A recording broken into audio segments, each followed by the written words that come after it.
I've always believed in minding my own business. When I retired from engineering after 30 years designing water systems across the state, I bought a peaceful piece of land outside of town. 40 acres, a stream running right through it, and a modest 2-bedroom cabin overlooking the water. I wasn't looking for neighbors, drama, or trouble. But, of course, the homeowners association next door didn't see it that way. They called themselves the Willow Creek Estates WA, a gated community that had sprung up just below my property. Their pristine lawns, identical beige houses, and endless community rules were the exact reasons I'd moved out here. I wasn't a part of their development, didn't share any roads, power, or even property lines with them. Still, somehow, they decided I benefited from their services, and that was the start of the chaos. The dues demand. It began with a letter.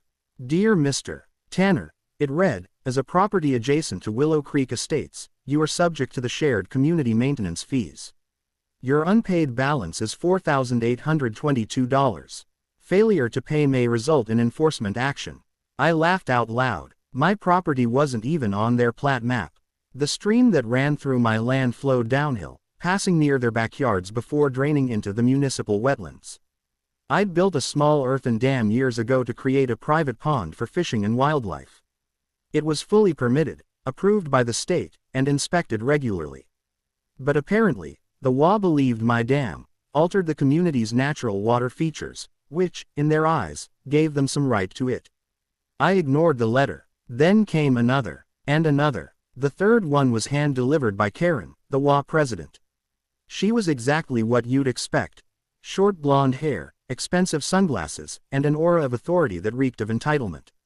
Mr. Tanner, she began, standing on my porch with a clipboard, we've sent multiple notices regarding your delinquent dues. I sipped my coffee. I'm not part of your WA, ma'am. You can take me off whatever list you've got. Her smile faltered. Actually, your dam directly impacts our storm drainage retention. That makes it a shared community feature. The association board has voted unanimously that you're responsible for partial maintenance fees. I nearly spat my drink. You can't vote me into your WA. Karen crossed her arms. We'll see about that. Escalation. A few weeks later, I got a call from the county inspector. Someone had filed a complaint claiming my dam was unpermitted and unsafe. Luckily, I kept meticulous records. The inspector showed up. I handed him a binder thicker than a phone book, every form, permit, soil test, and hydrology report I'd ever filed. He left satisfied, but the WA didn't stop. They sent threats of liens, fines, and legal action. Then, I caught 2 men in orange vests on my property, poking around the dam with survey tools. I stormed down there. What the hell are you doing? One of them shrugged. WA hired us to assess potential community flood risks. I pointed to my private property sign. This isn't their land. Get off. They left, but I knew this wasn't over. The night they went too far. It happened on a stormy Friday night in early spring. I was inside by the fire, reading, when I heard the unmistakable rumble of heavy machinery outside. I grabbed my flashlight, slipped on boots, and ran out. What I saw made my blood boil. A bulldozer, yes, an actual bulldozer, was tearing through the side of my dam. And standing right there in a reflective raincoat, barking orders, was Karen. What are you doing? I shouted over the rain. She turned, looking startled but smug. You were warned, Mr. Tanner. You're in violation of community safety standards and owe the WA for multiple infractions. We're removing this illegal obstruction before it floods our homes. You can't do this. That dam is mine. She pointed a finger. Then you should have paid your fees. The bulldozer's blade cut another gouge into the embankment. Water started gushing through, muddy and foaming. I ran forward, trying to shut the machine down, but one of the hired workers shoved me back. I called 911, screaming at the dispatcher that people were trespassing and destroying state-approved infrastructure. But by the time the sheriff arrived, the damage was done. Half my pond had emptied into the ravine below, and the stream had swollen into a torrent roaring toward Willow Creek Estates. The calm before the real storm. The next morning, the WA was celebrating. Karen had posted photos on their Facebook page with the caption, "Greater than, WA board successfully removed an unpermitted dam posing a risk to community safety. Homeowners can rest easy knowing we took decisive action." They were proud of themselves. I wasn't. When the sheriff questioned them, Karen handed him a folder full of bogus ordinances and environmental concerns. The county eventually ruled it a civil dispute, meaning I'd have to sue them. I did more than that. Engineering my revenge. You don't spend 3 decades as a civil engineer without learning a thing or two about hydrology or about consequences. The dam had been built properly. Even with the damage, the system would stabilize, and I could rebuild. But what the WA didn't realize was that their development was built below a natural floodplain, one that my dam had been protecting them from. Without that retention barrier, spring melt and rainfall had nowhere to go except right through their neatly manicured backyards.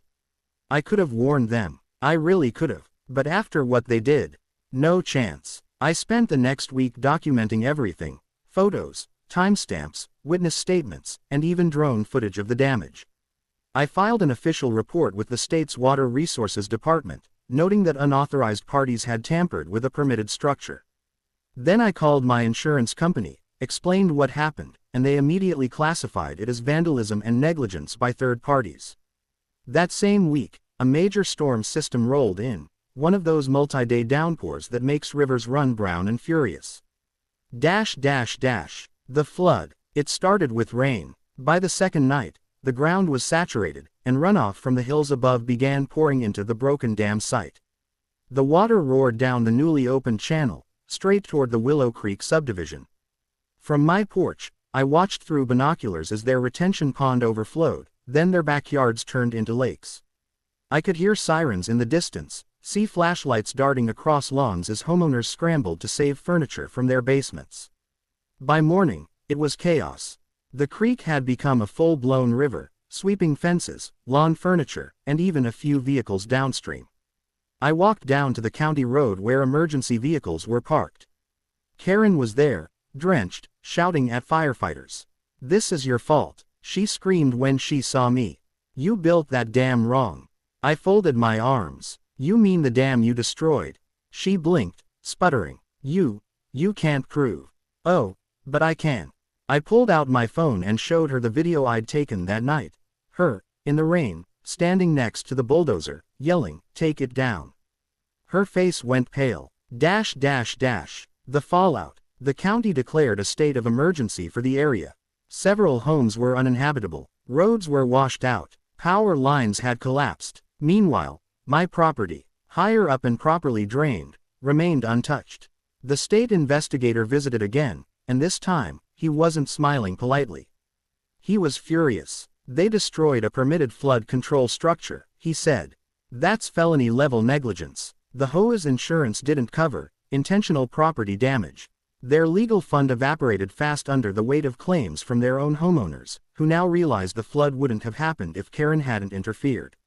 Within 3 months, Willow Creek Estates filed for bankruptcy. Several board members resigned. Karen tried to blame the contractors, but the bulldozer company produced her signed work order authorizing emergency removal of unapproved structure. The county sued the WA for damages to public infrastructure. Homeowners sued the WA for property loss. And I sued the WA and Karen personally for trespassing, destruction of property, and endangerment. The courtroom. 6 months later, we met again, this time in court. Karen tried to put on her usual air of authority, but her lawyer was sweating bullets.